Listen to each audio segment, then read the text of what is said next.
ਵਾਹਿਗੁਰੂ ਵਾਹਿਗੁਰੂ ਵਾਹਿਗੁਰੂ। ਨਾਮ ਸ਼੍ਰੀ ਵਾਹਿਗੁਰੂ ਸਾਹਿਬ ਜੀ। ਤੇਰੇ ਕਵਣ ਕਵਣ ਗੁਣ ਕਹਿ ਕਹਿ ਗਾਵਾ, ਤੂੰ ਸਾਹਿਬ ਗੁਣੀ ਨਿਧਾਨਾ।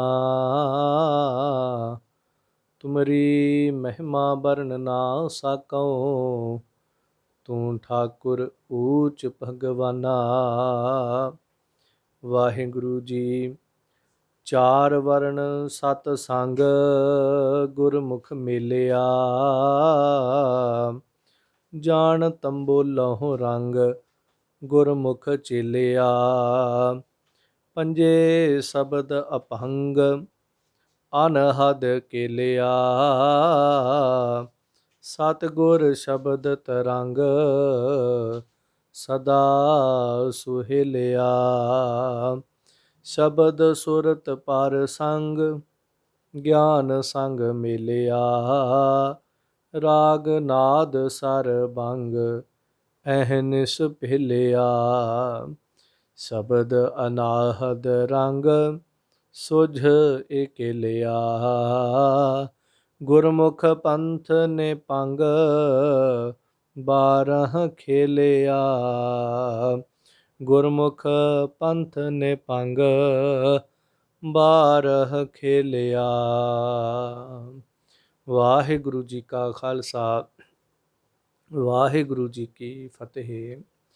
ਗਰੀਬ ਨਵਾਜ ਸ਼ਹਿਨਸ਼ਾਹ ਦਾਤਾਰ, ਖੰਡਾ ਬ੍ਰਹਮੰਡਾਂ ਦੇ ਮਾਲਕ, ਕਿਰਪਾਲੂ ਦਿਆਲੂ ਸਰਬ ਕਲਾ ਸਮਰੱਥ ਸਾਹਿਬ, ਗਰੀਬ ਨਵਾਜ ਹਜੂਰ, ਧੰਨ ਦਾਤਾਰ ਸ੍ਰੀ ਗੁਰੂ ਗ੍ਰੰਥ ਸਾਹਿਬ ਮਹਾਰਾਜ ਜੀ ਦੀ ਕਿਰਪਾ ਰਹਿਮਤ ਤਰਸ ਦੇ ਸਦਕਾ, ਜੋ ਗੁਰੂ ਕੇ ਪਿਆਰੇ ਅਨੰਨ ਸੇਵਕ, ਸਿੱਖੀ ਦੇ ਮਹਾਨ ਸੇਵਾਦਾਰ ਅਤੇ ਗੁਰੂ ਘਰ ਦੇ ਵੇਦ ਵਿਆਸ ਭਾਈ ਸਾਹਿਬ ਭਾਈ ਗੁਰਦਾਸ ਜੀ, ਤਿਨਾਂ ਦੀ ਪਾਵਨ ਰਚਨਾ ਜੋ ਭਾਈ ਗੁਰਦਾਸ ਜੀ ਦੀਆਂ ਵਾਰਾਂ ਲੜੀਵਾਰ ਰੂਪ ਅੰਦਰ ਵਿਆਖਿਆ ਸਰਵਣ ਕਰ ਰਹੇ ਹਾਂ। ਗੁਰੂ ਰਹਿਮਤ ਦੇ ਨਾਲ ਤੀਸਰੀ ਪਾਵਨ ਵਾਰ ਦੀਆਂ 15 ਪੌੜੀਆਂ ਆਪਾਂ ਸਰਵਣ ਕੀਤੀਆਂ। ਸੋ 16ਵੀਂ ਪਾਵਨ ਪੌੜੀ ਪਾਠ ਰੂਪ ਅੰਦਰ ਸਰਵਣ ਕੀਤੀ ਹੈ। ਸੋ ਆਓ ਵਿਚਾਰ ਪ੍ਰਾਰੰਭ ਕਰੀਏ। ਅਰਦਾਸ ਕਰੋ, ਮਾਲਕ ਸਤਿਗੁਰੂ ਆਪ ਵਿੱਚ ਵਰਤ ਕੇ ਇਹ ਸੇਵਾ ਨੂੰ ਕਰਨ ਨਿਭਾਉਣ ਦਾ ਬਲ ਬਖਸ਼ਦਿਆਂ ਕੁਝ ਕਹਿਣ ਸੁਣਨ ਦੀ ਸੋਝੀ ਸਮਰੱਥਾ ਬਖਸ਼ਣ। ਸੋ ਜਿਤਨੇ ਆਪ ਸਰਵਣ ਕਰ ਰਹੇ ਹੋ, ਪਿਆਰ ਸਹਿਤ ਉਚਾਰਨ ਕਰੋ ਅਤੇ ਆਖੋ ਜੀ ਸਤਨਾਮ ਸ਼੍ਰੀ ਵਾਹਿਗੁਰੂ ਸਾਹਿਬ ਜੀ। ਸੋ ਇਸ ਪਾਵਨ 16ਵੀਂ ਪੌੜੀ ਦੇ ਅੰਦਰ ਭਾਈ ਸਾਹਿਬ ਜੀ ਨੇ ਜਿਸ ਤਰ੍ਹਾਂ 14ਵੀਂ ਪੌੜੀ ਦੇ ਅੰਦਰ ਗੁਰਮੁਖਾਂ ਦੇ ਮੇਲ ਦੀ ਗੱਲ ਕੀਤੀ, 16ਵੀਂ ਪੌੜੀ ਦੇ ਅੰਦਰ ਵੀ ਸਤ ਸੰਗਤ, ਗੁਰਮੁਖਾਂ ਦਾ ਮੇਲ, ਗੁਰਮੁਖਾਂ ਦਾ ਰਸਤਾ, ਉਸ ਰਸਤੇ 'ਤੇ ਤੁਰਨ ਵਾਲੇ ਪਾਂਧੀ ਰਾਹੀ ਜਿਹੜੇ ਨੇ ਉਹਨਾਂ ਦਾ ਜੀਵਨ ਕੈਸਾ ਹੈ। ਸੋ ਇਸ ਤਰ੍ਹਾਂ ਦੇ ਭਾਵ-ਅਰਥ ਸਮਝਾਉਂਦਿਆਂ ਕਹਿ ਰਹੇ ਨੇ, ਚਾਰ ਵਰਨ ਸਤ ਸੰਗ ਗੁਰਮੁਖ ਮੇਲਿਆ। ਚਾਰੇ ਵਰਨਾਂ ਦੇ ਲੋਕ ਜਦੋਂ ਸਤ ਸੰਗਤ ਦੇ ਵਿੱਚ ਮਿਲ ਕੇ ਗੁਰਮੁਖ ਹੋ ਕਰਕੇ ਖੇਡਦੇ ਵਰਤਦੇ ਹਨ, ਤੇ ਚਾਰਾਂ ਵਰਨਾਂ ਦੇ ਖੱਤਰੀ, ਬ੍ਰਾਹਮਣ, ਸ਼ੂਦਰ, ਵੈਸ਼, ਇਹ ਕੋਈ ਵੀ ਆ ਕੇ ਜਦੋਂ ਸਤ ਸੰਗਤ ਦੇ ਵਿੱਚ ਬਹਿੰਦਾ ਹੈ, ਗੁਰਮੁਖ ਦੀ ਅਵਸਥਾ ਨੂੰ ਮਾਣਦਾ ਹੈ, ਤਾਂ ਅੰਦਰ ਦੀਆਂ ਰੂਹਾਨੀਅਤ ਦੀਆਂ ਖੇਡਾਂ ਨੂੰ ਖੇਡਦਾ ਹੈ। ਇੰਝ ਕਹਿ ਲਈਏ, ਗੁਰਮੁਖਾਂ ਦੀ ਸੰਗਤ ਵਿੱਚ ਵੀ ਜਦੋਂ ਚਾਰੇ ਵਰਨਾਂ ਦੇ ਲੋਕ ਆ ਕੇ ਬਹਿੰਦੇ ਨੇ, ਤਾਂ ਭਾਂਤ-ਭਾਂਤ ਦੇ ਅੰਦਰ ਦੀ ਰੂਹਾਨੀਅਤ ਦੇ ਜਿਹੜੇ ਦ੍ਰਿਸ਼ ਨੇ, ਉਹਨਾਂ ਖੇਡਾਂ ਨੂੰ ਮਾਣਦੇ ਨੇ।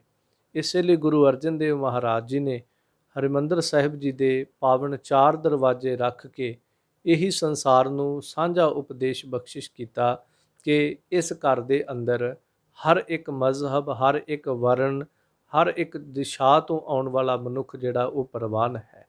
ਇਸ ਲਈ ਬਾਣੀ ਅੰਦਰ ਜਦੋਂ ਬਚਨ ਪੜ੍ਹਦੇ ਹਾਂ, ਖੱਤਰੀ, ਬ੍ਰਾਹਮਣ, ਸ਼ੂਦ, ਵੈਸ਼, ਉਪਦੇਸ਼ 4 ਵਰਨਾ ਕੋ ਸਾਂਝਾ। ਫਿਰ ਬਚਨ ਪੜ੍ਹਦੇ, ਸਭੇ ਸਾਂਝੀ ਵਾਲ ਸਦਾਇਨ, ਤੂੰ ਕਿਸੈ ਨਾ ਦਿਸੈ ਬਾਹਰਾ ਜੀਓ। ਸੋ ਇਸ ਲਈ ਭਾਈ ਸਾਹਿਬ ਵੀ ਇੱਥੇ ਜ਼ਿਕਰ ਕਰਦੇ ਕਿ ਚਾਰੇ ਵਰਨਾਂ ਦੇ ਲੋਕ ਜਦੋਂ ਸਤ ਸੰਗਤ ਵਿੱਚ ਮਿਲ ਕੇ ਗੁਰਮੁਖ ਹੋ ਕੇ ਅਗੰਮੀ ਖੇਡਾਂ, ਆਪਣੇ ਆਤਮਿਕ ਖੇਡਾਂ ਜਿਹੜੇ ਇਹਨਾਂ ਨੂੰ ਖੇਡਦੇ ਹਨ, ਜਾਣ ਤੰਬੋਲਹੁ ਰੰਗ ਗੁਰਮੁਖ ਚੇਲਿਆ। ਇੱਕ ਦ੍ਰਿਸ਼ਟਾਂਤ ਦਿੰਦੇ ਨੇ, ਜਿਸ ਤਰ੍ਹਾਂ ਤੰਬੋਲਹੁ ਰੰਗ ਭਾਵ ਪਾਨਾਂ ਦੇ ਬੀੜੇ ਜਿਹੜੇ ਨੇ ਉਹਨਾਂ ਦੇ ਰੰਗ ਵੱਖ-ਵੱਖ ਹਨ। ਜਦੋਂ ਪਾਨ ਖਾਂਦੇ ਨੇ ਲੋਕ, ਵੈਸੇ ਤੇ ਜਗਤ ਝੂਠ ਹੈ, ਤੰਬਾਕੂ ਉਹਦੇ ਵਿੱਚ ਪੈਂਦਾ ਹੈ, ਪਰ ਦੁਨੀਆ ਜਿਹੜੀ ਹੈ ਉਹ ਖੈਰ ਨਹੀਂ ਹਟਦੀ।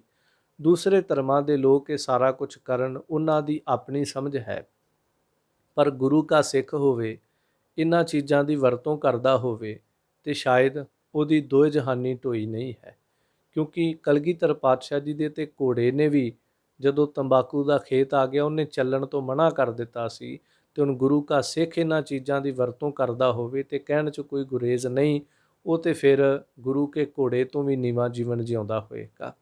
ਸੋ ਇਸ ਕਰਕੇ ਜਿਸ ਤਰ੍ਹਾਂ ਉਹਦੇ ਵਿੱਚ ਚੂਨਾ ਪੈਂਦਾ, ਚੂਨਾ ਚਿੱਟੇ ਰੰਗ ਦਾ, ਫਿਰ ਸੁਪਾਰੀ ਪਾਉਂਦੇ ਨੇ, ਫਿਰ ਕੱਥ ਪਾਉਂਦੇ ਨੇ ਉਹਦੇ ਵਿੱਚ, ਇਹ ਸਾਰੀਆਂ ਚੀਜ਼ਾਂ ਜਦੋਂ ਮਿਲ ਜਾਂਦੀਆਂ ਨੇ, ਜਦੋਂ ਪਾਨ ਖਾਂਦੇ ਇੱਧਰ ਆਮ ਲੋਕਾਂ ਨੂੰ ਦੇਖੀਦਾ, ਉਸ ਤੋਂ ਬਾਅਦ ਜਦੋਂ ਉਹਨੂੰ ਵਾਪਿਸ ਮੂੰਹ ਦੇ ਵਿੱਚੋਂ ਥੁੱਕਦੇ ਹਨ, ਕੱਢਦੇ ਹਨ, ਉਹਦਾ ਲਾਲ ਸੂਹਾ ਰੰਗ ਹੈ। ਉਹਨਾਂ ਲੋਕਾਂ ਦੇ ਵੀ ਮੂੰਹ ਜਿਹੜੇ ਨੇ ਬਿਲਕੁਲ ਲਾਲ ਸੁਰਖ ਹੋਏ ਹੁੰਦੇ ਹਨ। ਫਿਰ ਇੰਝ ਕਹਿ ਲਈਏ ਉਹਨਾਂ ਦੇ ਦੰਦ ਵੀ ਲਾਲ ਸੁਰਖ ਹਨ। ਸੋ ਖੈਰ ਇਹਦੀ ਕੀ ਵਿਆਖਿਆ ਕਰੀਏ। ਭਾਈ ਸਾਹਿਬ ਜੀ ਇੱਥੇ ਇੱਕ ਦ੍ਰਿਸ਼ਟਾਂਤ ਦਿੰਦੇ ਨੇ ਕਿ ਜਿਵੇਂ ਪਾਨਾਂ ਦੇ ਬੀੜੇ ਦੇ ਰੰਗ ਜਿਹੜੇ ਨੇ ਉਹ ਕਈ ਚੀਜ਼ਾਂ ਦੇ ਹੋਣ ਦੇ ਬਾਅਦ ਇੱਕ ਰੰਗ ਉਹਨਾਂ ਦਾ ਲਾਲ ਹੋ ਜਾਂਦਾ ਹੈ।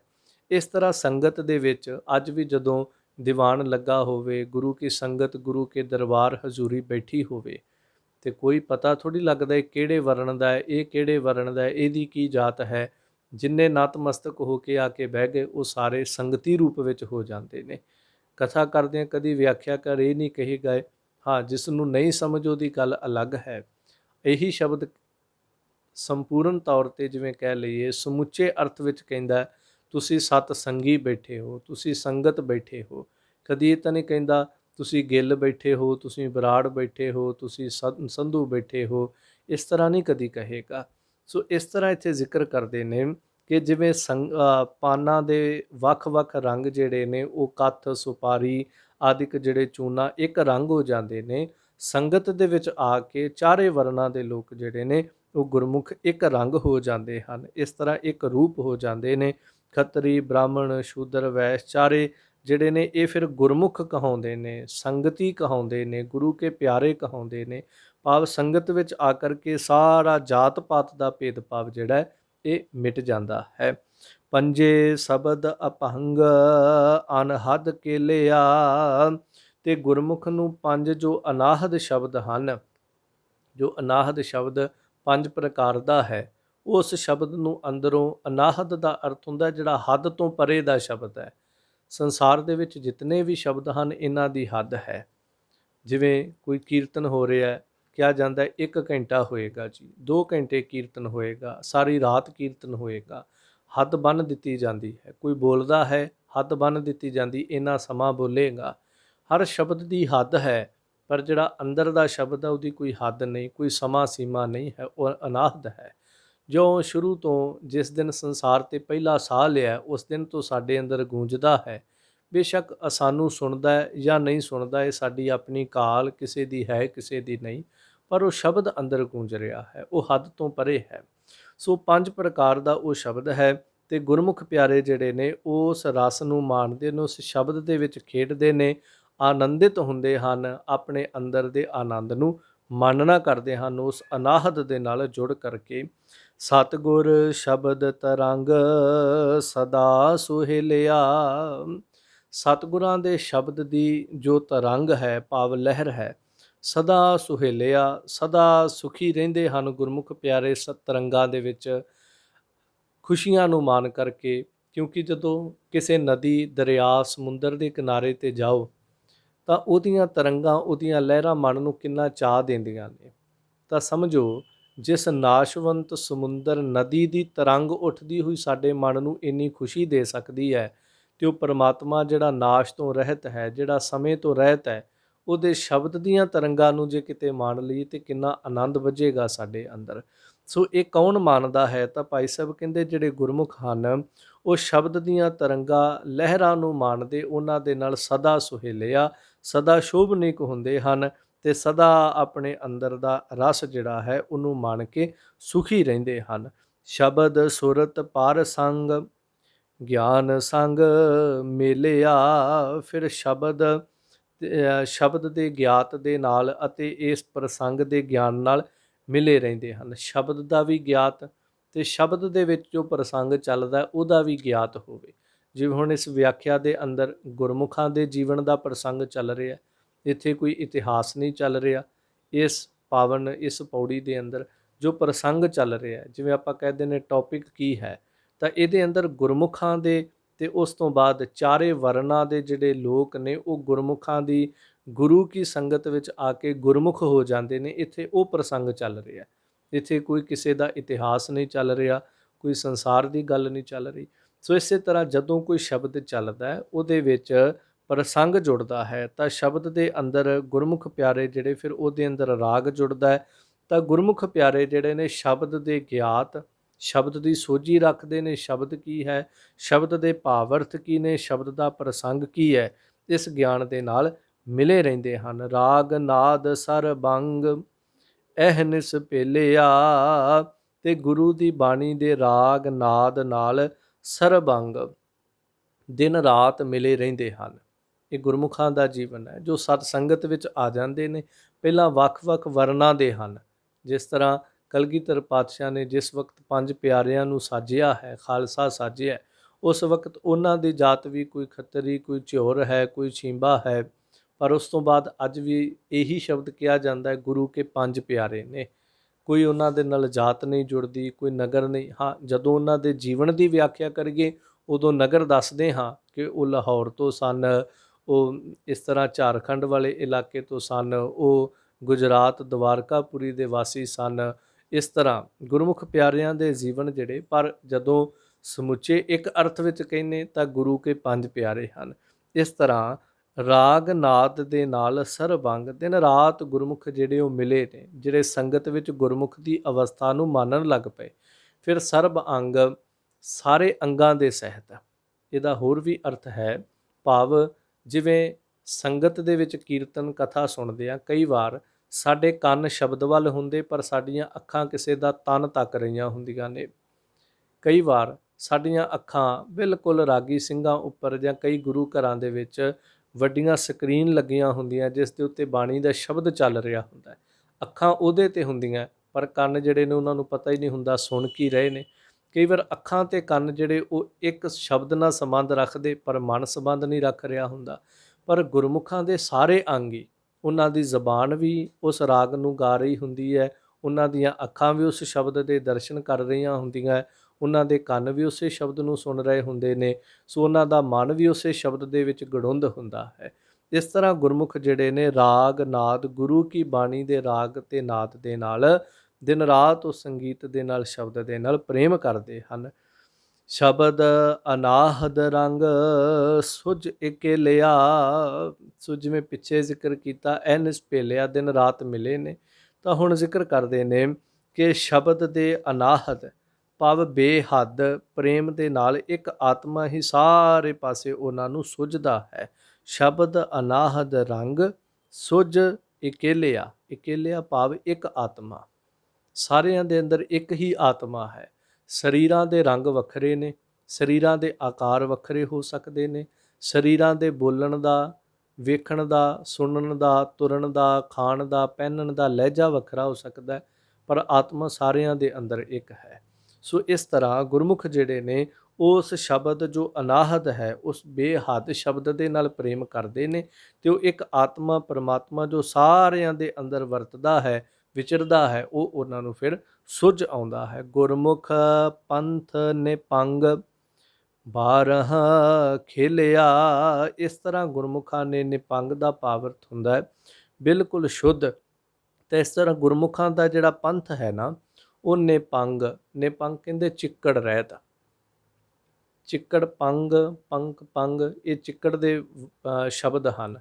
ਸੋ ਨਿਪੰਗ ਉਹ ਐਸਾ ਚਿੱਕੜ ਜੋ ਸੰਸਾਰ 'ਚ ਵਿਸ਼ਿਆਂ ਦਾ ਚਿੱਕੜ ਹੈ, ਵਕਾਰਾਂ ਦਾ ਚਿੱਕੜ ਹੈ, ਮੋਹ ਦਾ ਚਿੱਕੜ ਹੈ, ਜਿਹਨੂੰ ਸਾਹਿਬ ਗੁਰੂ ਅਰਜਨ ਦੇਵ ਪਾਤਸ਼ਾਹ ਇੰਝ ਵੀ ਬਚਨ ਕਰਦੇ, ਪੰਕਜ ਮੋਹ ਪਗ ਨਹੀਂ ਚਾਲੈ, ਹਮ ਦੇਖਾ ਤਹਿ ਡੂਬੀ ਅਲੇ। ਇਹ ਮੋਹ ਰੂਪੀ ਚਿੱਕੜ ਹੈ, ਪਗ ਨਹੀਂ ਚਾਲੈ, ਇਹਦੇ ਵਿੱਚ ਪੈਰ ਨਹੀਂ ਅਗਾਂਹ ਤੁਰਦੇ ਪਏ, ਅਸੀਂ ਵੇਖਿਆ ਵੱਡੇ ਵੱਡੇ ਰਿਸ਼ੀ ਮੁਨੀ ਪੈਗੰਬਰ ਜਿਹੜੇ ਨੇ ਇਹਦੇ ਵਿੱਚ ਧਸ ਗਏ, ਇਹਦੇ ਵਿੱਚ ਡੁੱਬ ਗਏ ਹਨ। ਸੋ ਗੁਰਮੁਖ ਜਿਹੜੇ ਹਨ ਉਹਨਾਂ ਦਾ ਪੰਥ ਜਿਹੜਾ ਹੈ, ਮਾਰਗ ਜਿਹੜਾ ਹੈ, ਇਸ ਚਿੱਕੜ ਤੋਂ ਰਹਿਤ ਹੈ, ਭਾਵ ਉਹ ਬਿਲਕੁਲ ਨਿਰਮਲ ਨੇ।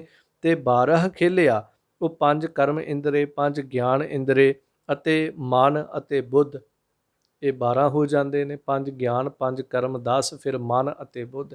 ਇਹਨਾਂ 12 ਤੋਂ ਵਿੱਚ ਖੇਲਦੇ ਹਨ, ਭਾਵ ਇਹਨਾਂ 12 ਦੇ ਵਿੱਚ ਰਹਿ ਕਰਕੇ ਆਪਣੇ ਇੰਦਰੀਆਂ ਦੇ ਵਿੱਚ ਹੀ ਰਹਿੰਦੇ। ਜਿਵੇਂ ਗੁਰੂ ਕਾ ਸਿੱਖ ਗ੍ਰਸਥ ਧਰਮ ਵਿੱਚ ਰਹਿ ਕਰਕੇ ਵੀ ਵੈਰਾਗੀ, ਤਿਆਗੀ, ਸੰਨਿਆਸੀ ਹੈ, ਉਸ ਤਰ੍ਹਾਂ ਗੁਰਮੁਖ ਜਿਹੜਾ ਹੈ ਉਹ ਇਹਨਾਂ ਦੇ ਵਿੱਚ ਰਹਿ ਕਰਕੇ ਇਹਨਾਂ ਤੋਂ ਅਲੱਗ ਹੋ ਕੇ ਖੇਡਦਾ, ਨਿਰਲੇਪ ਹੋ ਕਰਕੇ ਉਹ ਖੇਡਦਾ ਹੈ। ਇਸ ਤਰ੍ਹਾਂ ਇਹਨਾਂ 12 ਖੇਲਿਆ, ਇਹਨਾਂ 12 ਤੋਂ ਅਲੱਗ ਹੋ ਕਰਕੇ, ਭਾਵ ਨਿਪੰਗ ਨਿਰਮਲ ਹੋ ਕਰਕੇ ਦੈਵੀ ਗੁਣਾਂ ਦੇ ਵਿੱਚ ਖੇਡਦਾ ਹੈ ਤੇ ਸਦਾ ਆਤਮਿਕ ਜੀਵਨ ਦਾ ਰਸ, ਹੁਲਾਰਾ, ਚਾਉ ਜਿਹੜਾ ਹੈ ਉਹ ਜੀਵਨ ਮੁਕਤ ਹੋ ਕਰਕੇ ਮਾਣਦਾ ਤੇ ਵਿਚਰਦਾ ਹੈ।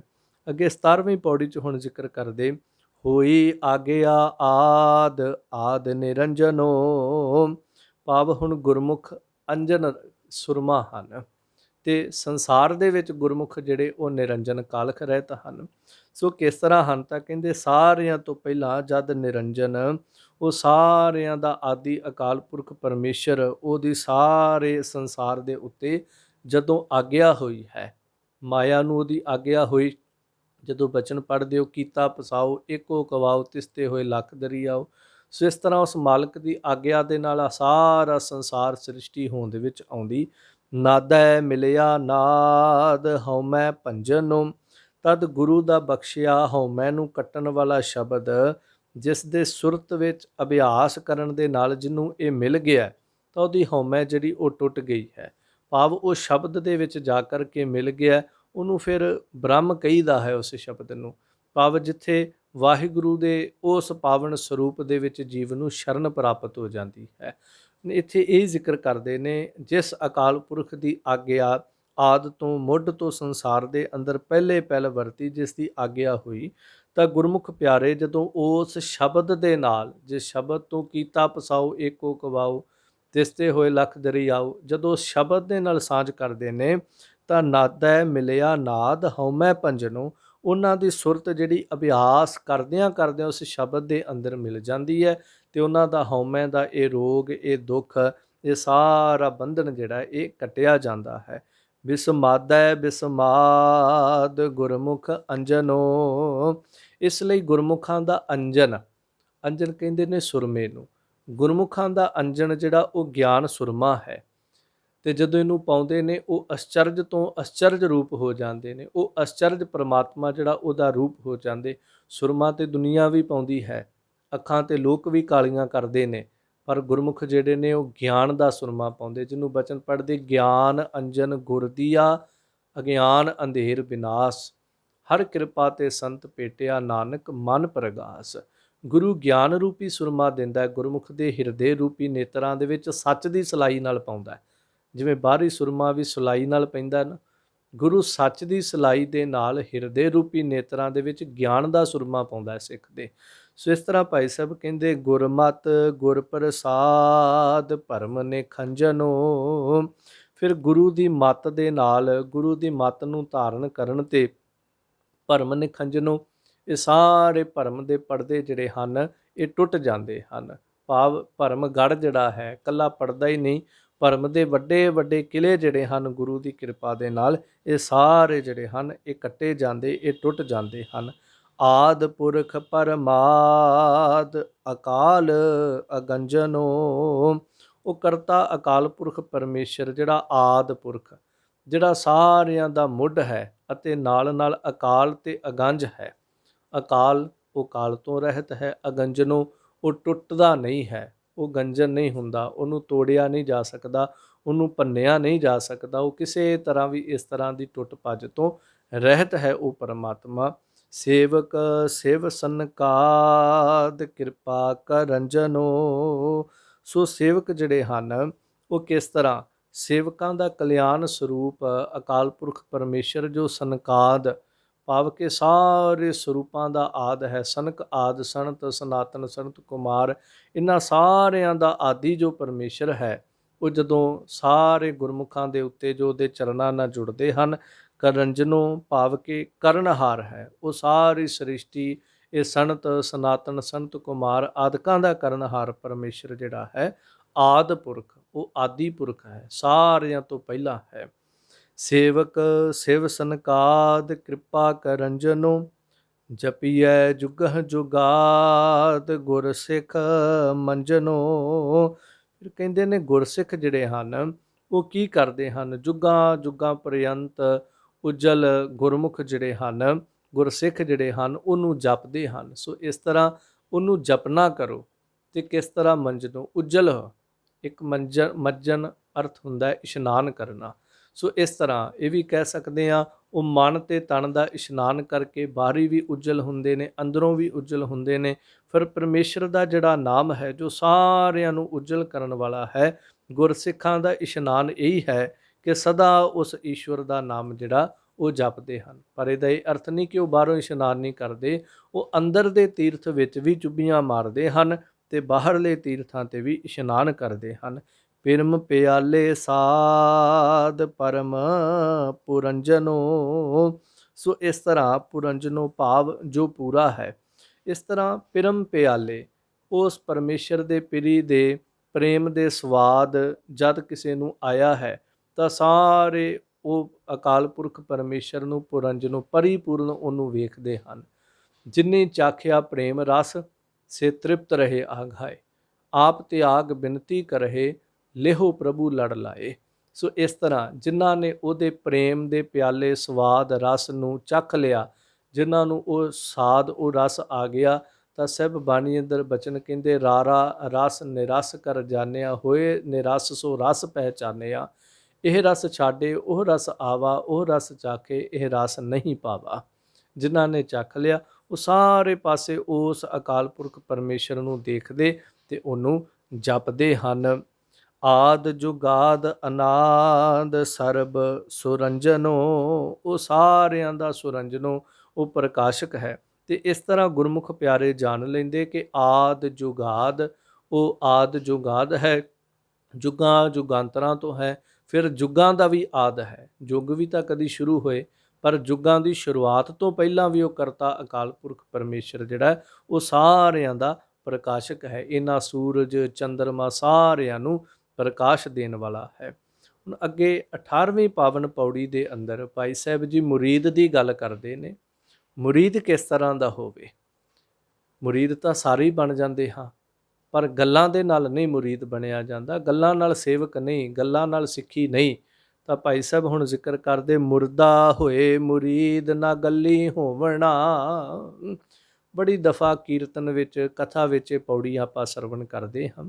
ਸੋ ਭਾਈ ਸਾਹਿਬ ਜੀ ਕਹਿੰਦੇ ਨੇ ਚੇਲਾ ਜਿਹੜਾ ਨਾ ਮੁਰਦਾ ਹੋਏ ਮੁਰੀਦ, ਸੰਸਾਰ ਦੇ ਵੱਲੋਂ ਮਰ ਕੇ ਮੁਰੀਦ ਹੋ ਜਾਵੇ, ਗੱਲਾਂ ਨਾਲ ਨਹੀਂ ਕਦੀ ਮੁਰੀਦ ਬਣਿਆ ਜਾਂਦਾ। ਸੰਸਾਰ ਵੱਲੋਂ ਮਰਨਾ ਪੈਂਦਾ, ਸੰਸਾਰ ਵੱਲੋਂ ਅੰਦਰ ਤਿਆਗ ਕਰਨਾ ਪੈਂਦਾ, ਸੰਸਾਰ ਨਾਲੋਂ ਟੁੱਟਣਾ ਪੈਂਦਾ ਹੈ ਉਹਨੂੰ।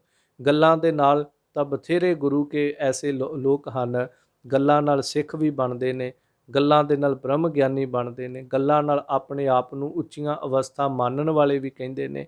ਪਰ ਹਕੀਕਤ ਵਿੱਚ ਜਦੋਂ ਜਾਂਦੇ ਹਾਂ ਤੇ ਗੁਰਸਿੱਖੀ ਜੀਵਨ ਬਾਣੀ ਸਿਮਰਨ ਲਾਗੇ ਵੀ ਜੀਵਨ ਦੇ ਨਹੀਂ ਹੈ। ਸੋ ਸਾਬਰ ਸਿਦਕ ਸ਼ਹੀਦ ਭਰਮ ਭਉ ਖੋਵਣਾ। ਉਹ ਕੈਸਾ ਹੋਵੇ? ਉਹ ਸਾਬਰ, ਉਹ ਸਬਰ ਵਾਲਾ ਹੋਵੇ, ਸੰਤੋਖੀ ਹੋਵੇ, ਫਿਰ ਸਿਦਕ ਵਾਲਾ ਹੋਵੇ, ਫਿਰ ਸ਼ਹੀਦ, ਸੱਚ ਤੋਂ ਸ਼ਹੀਦ ਹੋਣ ਵਾਲਾ ਹੈ। ਫਿਰ ਭਰਮ ਭਉ ਖੋਵਣਾ, ਉਹ ਭਰਮ ਤੇ ਡਰ ਨੂੰ ਦੂਰ ਕਰਕੇ ਤੁਰਦਾ ਹੈ। ਉਹਦੀ ਜ਼ਿੰਦਗੀ 'ਚ ਕੋਈ ਡਰ ਨਹੀਂ, ਉਹਦੀ ਜ਼ਿੰਦਗੀ 'ਚ ਕੋਈ ਭਰਮ ਨਹੀਂ ਹੁੰਦਾ। ਜੋ ਅਸਲ ਵਿੱਚ ਗੁਰਮੁਖ ਹੈ, ਜੋ ਅਸਲ ਵਿੱਚ ਮੁਰੀਦ ਹੈ। ਗੱਲਾਂ ਵਾਲੇ ਤੇ ਬਹੁਤ ਹਨ, ਪਰ ਉਹ ਡਰਦੇ ਵੀ ਹਨ, ਉਹਨਾਂ ਦੇ ਭਰਮ ਵੀ ਅੰਦਰ ਬਹੁਤ ਹਨ। ਸੱਚ ਦੇ ਹੋਕੇ ਦਿੰਦੇ ਨੇ, ਪਰ ਜ਼ਿੰਦਗੀ 'ਚ ਸੱਚ ਨਹੀਂ ਹੁੰਦਾ, ਸੰਤੋਖ ਨਹੀਂ ਹੁੰਦਾ, ਸਬਰ ਨਹੀਂ ਹੁੰਦਾ, ਵਾਸ਼ਨਾ ਗ੍ਰਸੇ ਹੁੰਦੇ ਹਨ। ਸੋ ਭਾਈ ਸਾਹਿਬ ਕਹਿੰਦੇ ਉਹਦੇ ਕੋਲ ਸਬਰ ਹੈ, ਉਹਦੇ ਕੋਲ ਸਿਦਕ ਹੈ, ਉਹ ਸ਼ਹੀਦ ਹੈ, ਸੱਚ ਤੋਂ ਕੁਰਬਾਨ ਹੋਣ ਵਾਲਾ ਹੈ। ਉਹ ਭਰਮ ਤੇ ਭਉ ਨੂੰ ਜ਼ਿੰਦਗੀ 'ਚੋਂ ਖਤਮ ਕਰਕੇ ਤੁਰਦਾ ਹੈ। ਗੋਲਾ ਮੁੱਲ ਖਰੀਦ ਕਾਰੇ ਜੋਵਣਾ। ਮੁੱਲ ਖਰੀਦਾ ਗੁਲਾਮ ਦੀ ਤਰ੍ਹਾਂ ਹੈ ਤੇ ਹਰ ਵੇਲੇ ਗੁਰੂ ਕੀ ਟਹਿਲ ਦੇ ਵਿੱਚ ਉਹ ਜੁੜਿਆ ਰਵੇ, ਜਿਹੜਾ ਅਸਲ ਮੁਰੀਦ ਹੈ। ਜਿਵੇਂ ਗੁਲਾਮ ਨੂੰ ਖਰੀਦ ਕੇ ਲਿਆਂਦਾ ਜਾਵੇ ਤੇ ਗੁਲਾਮ ਦੀ ਫਿਰ ਮਰਜ਼ੀ ਨਹੀਂ ਹੁੰਦੀ ਕਿ ਉਹਨੇ ਕੀ ਖਾਣਾ, ਕੀ ਪਾਉਣਾ, ਕੀ ਪਹਿਨਣਾ, ਉਹ ਵਿਕ ਗਿਆ। ਫਿਰ ਜਿਵੇਂ ਮਾਲਕ ਹੁਕਮ ਕਰਦਾ, ਪਹਿਲੇ ਸਮਿਆਂ 'ਚ ਗੁਲਾਮ ਖਰੀਦੇ ਜਾਂਦੇ ਸੀ, ਮਾਲਕ ਜਿਵੇਂ ਹੁਕਮ ਕਰਦਾ ਗੁਲਾਮ ਫਿਰ ਉਸੇ ਤਰ੍ਹਾਂ ਸੇਵਾ ਕਮਾਉਂਦਾ ਹੈ। ਗੁਰੂ ਦੇ ਦਵਾਰੇ ਤੇ ਮੁਰੀਦ ਜਿਹੜਾ ਉਹ ਗੋਲਿਆਂ ਦੀ ਤਰ੍ਹਾਂ ਹੋ ਜਾਏ, ਜਿਹਨੂੰ ਬਾਣੀ ਅੰਦਰ ਬਚਨ ਪੜ੍ਹਦੇ, ਮੁੱਲ ਖਰੀਦੀ ਲਾਲਾ ਗੋਲਾ, ਮੇਰਾ ਨਾਉ ਸੁਭਾਗਾ। ਸੋ ਇਸ ਤਰ੍ਹਾਂ ਮਾਲਕ ਦੇ ਦਰ ਦੇ ਉੱਤੇ ਵਿਕ ਜਾਂਦਾ ਹੈ। ਨਾ ਤਿਸ ਭੁੱਖ ਨਾ ਨੀਂਦ, ਨਾ ਖਾਣਾ ਸੋਵਣਾ।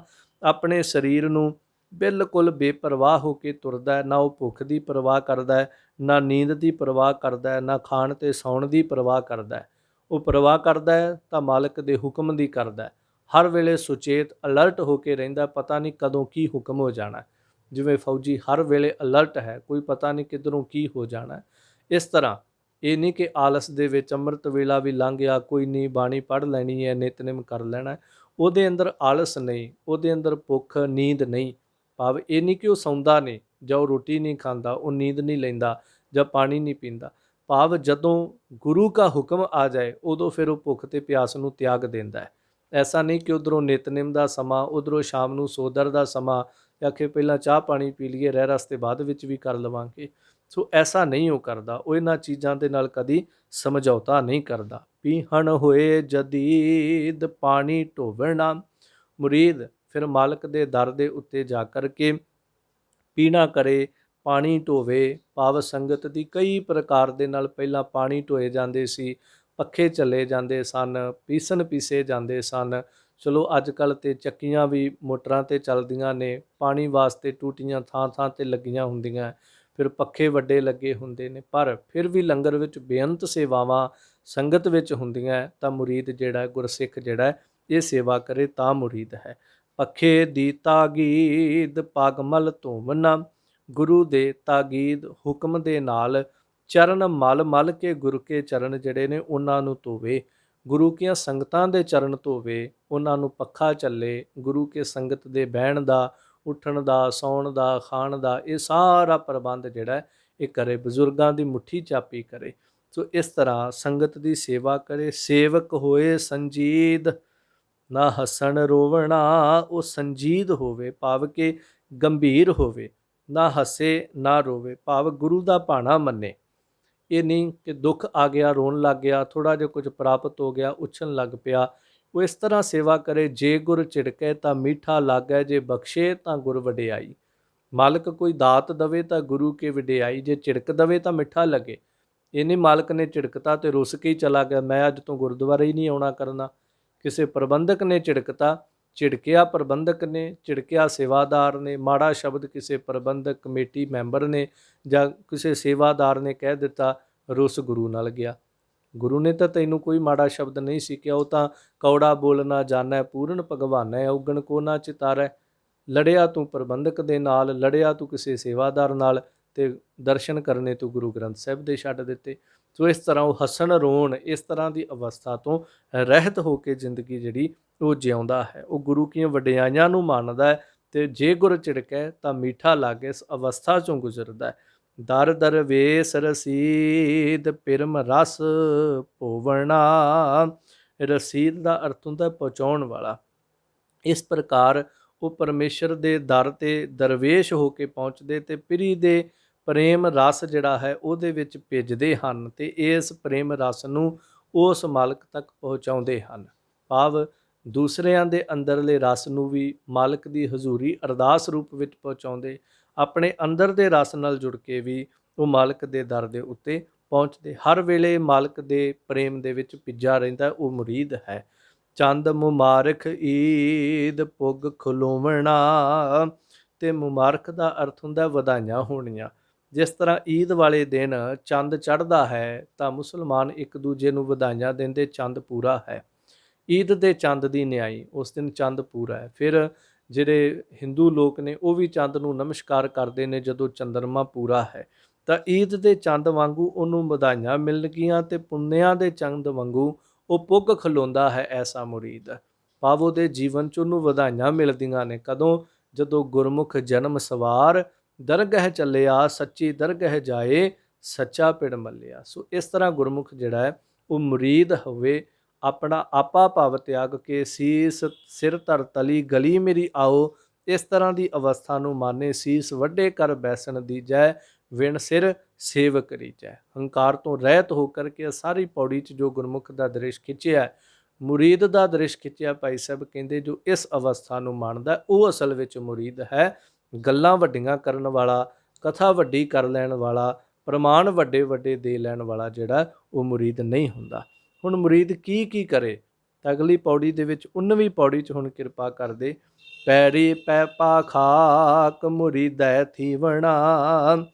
ਮੁਰੀਦ ਨੂੰ ਚਾਹੀਦਾ ਹੈ ਕਿ ਪੈਰੀ ਪੈ ਪਾ ਖਾਕ, ਸਾਰਿਆਂ ਦੀ ਚਰਨ ਧੂੜ ਬਣ ਜਾਏ।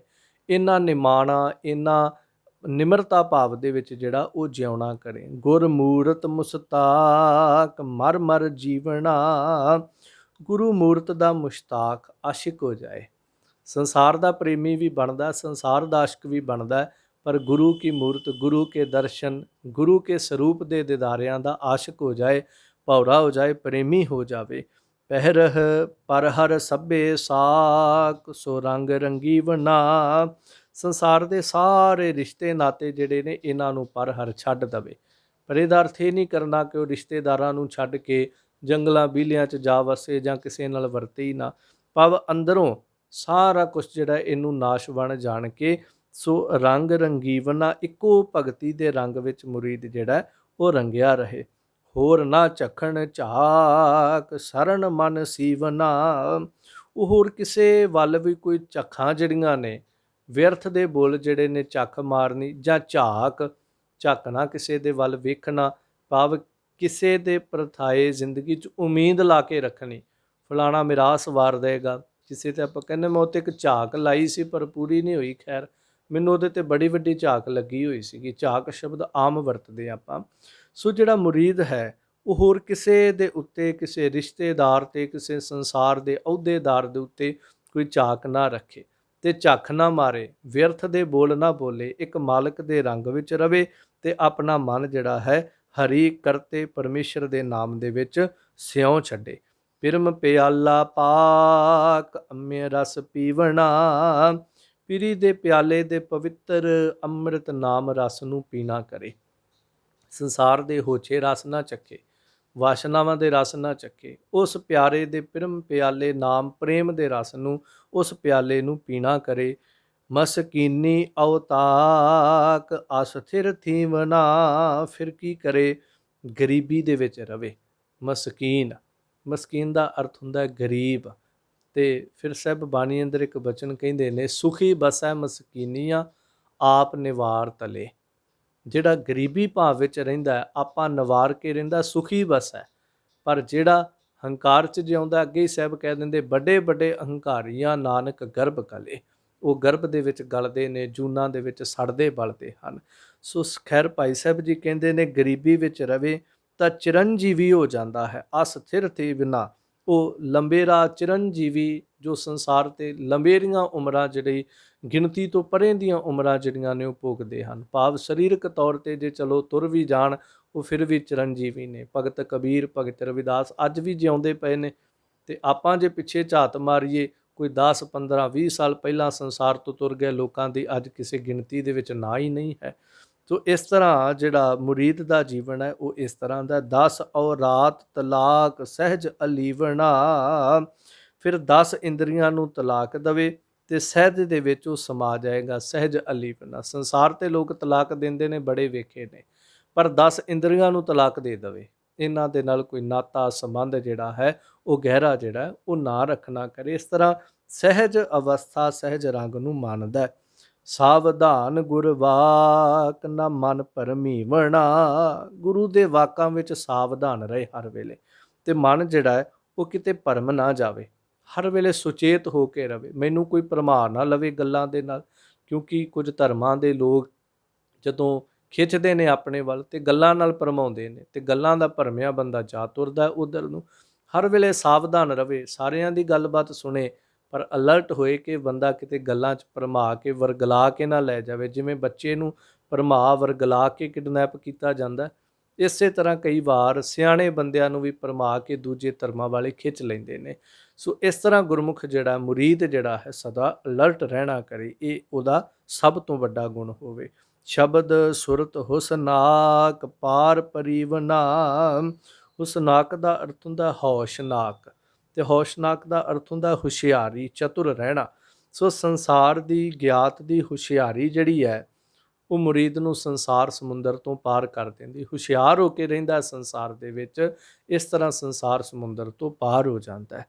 ਸੋ 19 ਪੌੜੀਆਂ ਉਪਰੰਤ ਹੁਣ 20ਵੀਂ ਪੌੜੀ ਦੇ ਵਿੱਚ ਇੱਕ ਜ਼ਿਕਰ ਕਰਦੇ, ਸਿੱਖ ਤਾਂ ਸਾਰੇ ਹੀ ਨੇ ਪਰ ਸਫਲ ਸਿੱਖ ਕਿਹੜਾ ਹੈ। ਤਾਂ ਭਾਈ ਸਾਹਿਬ ਜ਼ਿਕਰ ਕਰਦੇ, ਸਤਿਗੁਰ ਸਰਣੀ ਜਾਏ ਸੀਸ ਨਿਵਾਇਆ।